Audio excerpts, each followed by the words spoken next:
Right, hi everyone, new video. Sorry I haven't been around for the last couple of weeks and put one up. Just been out because my boy's done a couple of 10k runs, which is brilliant, done really well. So I'm trying to get back into it now. I've got a few cars we're going to cover this time. We're going to look at a little Polo that my son's just bought. It seems to be coming up with an engine problem, flashing the engine light. I've seen that it's meant to be spark packs, which I have got. I've gone for Bosch ones. A little bit more expensive, but good thing is there's only a 3-cylinder, so I only need 3 of them.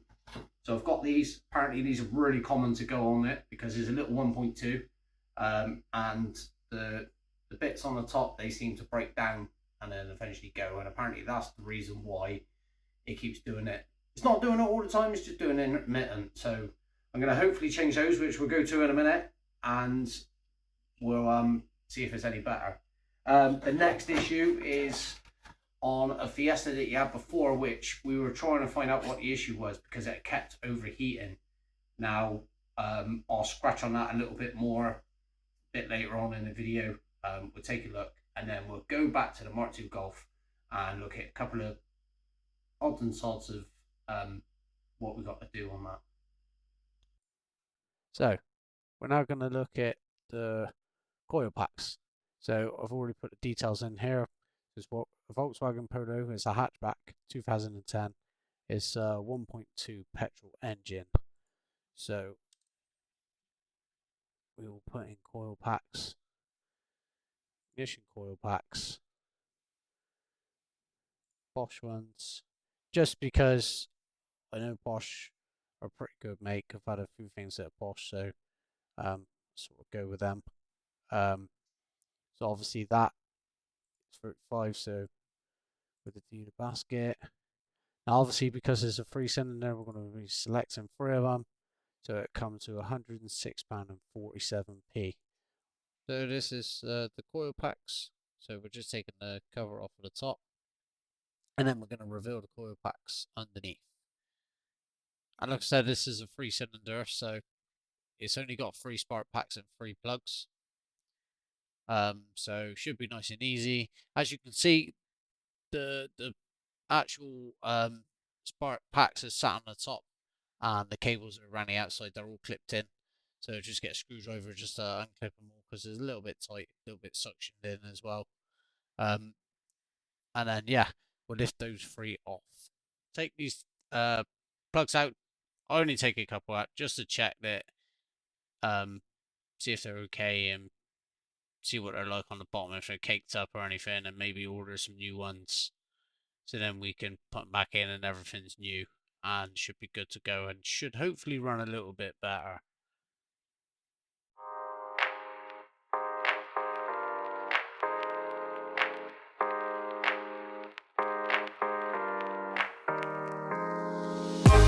So, looking at the spark plugs, I think they've seen better days.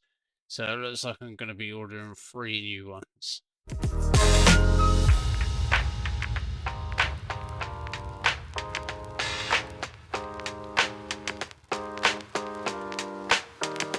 Right, now we got the spark packs. So we're going to put the spark packs on. We've confirmed that we need spark plugs, but obviously I'm going to put them back in for now just so that you can carry on driving the car. And now we're going to change the spark packs. We've got a little clip underneath.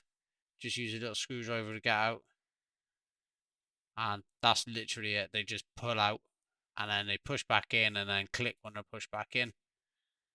And then all you do then is you reroute the wire by where it's got to go, push it in, and there should be a little click, and then you know it's in place. Just give them a couple of little pushes just to double check that they're in there. But should be all good.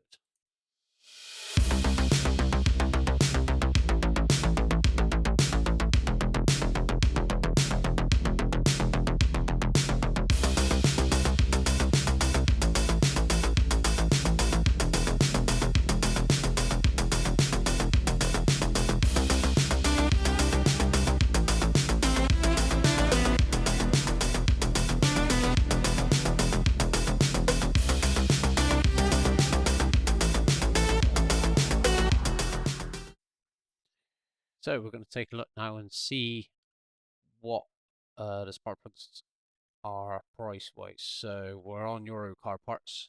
So we're just going to go into here, and then we're going to go down to VW, and then we're going to go for Polo, and then we're going to go to year, which is 2010. Maybe let's change that. Will probably be Polo hatch. And then yeah, 2010, and it's 1.2 3-cylinder, and it's a petrol. Do that. So that's what it's brought up. And we're going to put in. I don't think we need anything too expensive, so I mean that's cheap enough, and that a decent make as well. So yeah, we'll go through. Obviously, the thing you got to watch when you do this is obviously it's only for one spark plug, so we will need to change that to 3.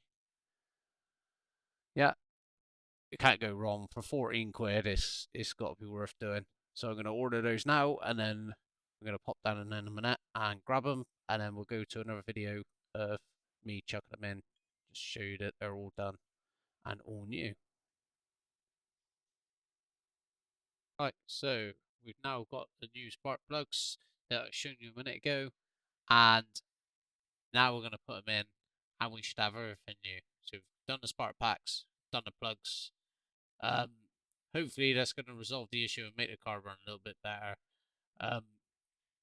Like I said before, it's intermittent, so it's hard to tell when it's going to happen. But hopefully this will help it, and we won't get any more issues. But we'll see what happens, and I'll continue this a little bit further and let you know how it's going.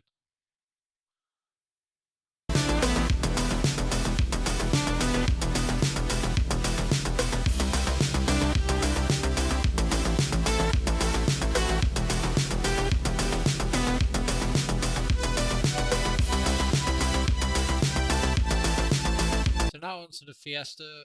We're gonna move this box out of the way. It's plugged in with one plug, and just underneath is the coolant temp sensor. We seem to think this is the issue for it boiling over. The fan's not kicking in, and then it's just getting so hot that it's just boiling the water over. So hopefully it's going to be a nice easy fix, and then we can get it running nice again.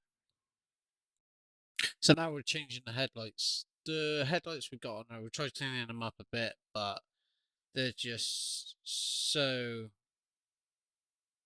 bad that we have got some new ones for it, which are DRL ones. They look a lot nicer. So I'm just basically going to put those in now, and it should make the car look a lot better.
So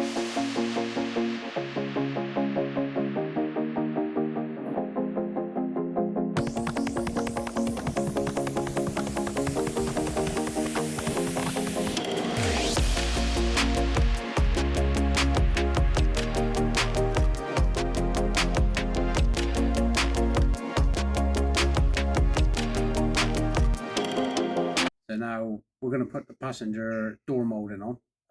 The molding's got a few of the plastic clips broke. It's so old and been used. I bought it second hand. So we're going to try and put a bit of bond on and use the clips as well, just to try and do it. And then we'll sort of wedge it with some wood, and then we'll get it stuck on. And fingers crossed that sort of work. Obviously they're so expensive to buy, so this is why I'm trying to do it this way, to get it on. But yeah, let's see how it goes. So as you can see, we've got the pieces of wood wedged in, holding it up against the door. They're pretty tight, so hopefully that's going to keep it nice and secure. And then when we come back up, once they've dried, then it'll hold it in position, and fingers crossed it will work out really well.